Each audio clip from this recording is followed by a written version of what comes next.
Hey everybody, Jason from Iron Rock Off-Road here. This video is going to show you how to adjust the caster angle on a Jeep. So the first step is to put it up on jack stands under both axles, front and rear, just to make it easier to work on.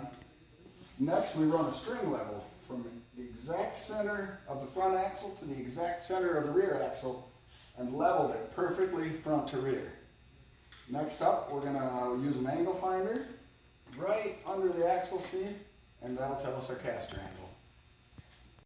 Okay, now with the Jeep perfectly level, we're going to place our angle finder right on the bottom of the axle seat. There's a nice flat spot there that's perfect for holding your angle finder, and then rotate your angle finder until it's exactly parallel to the Jeep.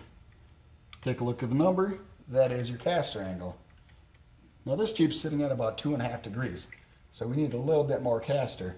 So what we're going to do is shorten up our upper control arm. This happens to be our new 3-link long arm system on this Jeep. So all we have to do is shorten up that upper control arm a couple turns, and the caster should be dialed in perfect. Now the caster angle that you want is going to depend on several factors.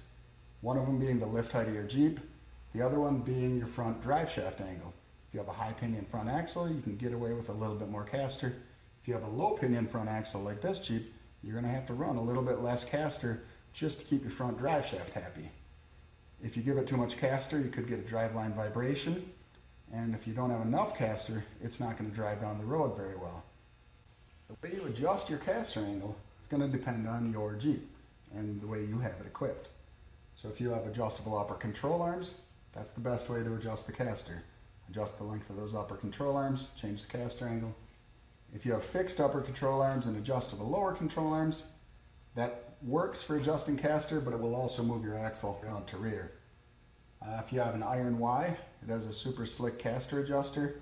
You don't even need to take out any bolts. You just loosen a few things up, adjust the caster, tighten everything back down. Some factory Jeeps even have a cam bolt on the lower control arm that you can rotate, and that'll adjust the caster. There's only a degree or so of adjustability in it, so it's not a great way to adjust it, but it gets you a little bit of adjustability. You can even install offset ball joints if you really need to.